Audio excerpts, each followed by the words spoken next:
ফসল ফলবে না, তেমন তোমার জন্য আমার মন কখনো গলবে না।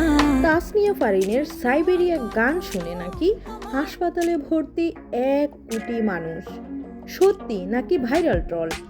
আপনারা যারা এই ভিডিও দেখছেন, আগে একটা প্রশ্ন, আপনি কি আজ সাইবেরিয়া গানটা শুনেছেন? যদি শুনে থাকেন তাহলে দয়া করে পালস চেক করুন, কারণ সোশ্যাল মিডিয়া বলছে তাসনিয়া ফারিনের গান শুনে নাকি 1 কোটি মানুষ হাসপাতালে ভর্তি। আমি তোমায় ভালোবাসি, আর কাউকে বলবে না, তোমার জন্য আর কখনো আমার মন গলবে না। হ্যাঁ বন্ধুরা, 1 কোটি বাংলাদেশের অর্ধেক মানুষ না, পুরো হাসপাতাল সিস্টেমই নাকি ডাউন। ডাক্তাররা বলছেন রোগের নাম এখনো পাওয়া যায়নি, তবে লক্ষণ একটাই, গান শুনে মাথা গোড়া, কানে ঝাঁজ আর মন্তব্য করার অধম্য ইচ্ছে।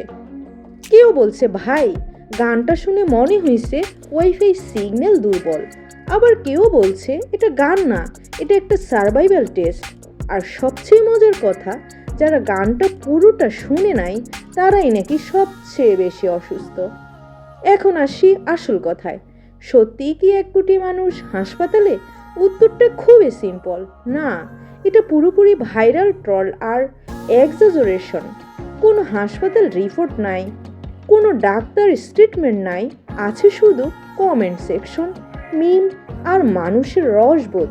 তো ভাই বোনেরা, গান পছন্দ না হইতেই পারে, কিন্তু এত বড় মেডিকেল রিপোর্ট বানানোর দরকার ছিল? আপনার কি মনে হয়, সাইবেরিয়া গানটা ট্রল ডিজার্ভিং নাকি মানুষই বেশি ড্রামাটিক? কমেন্টে জানান আর ভিডিওটা শেয়ার করুন, কারণ হাসি কিন্তু ফ্রি, ভর্তি লাগে না।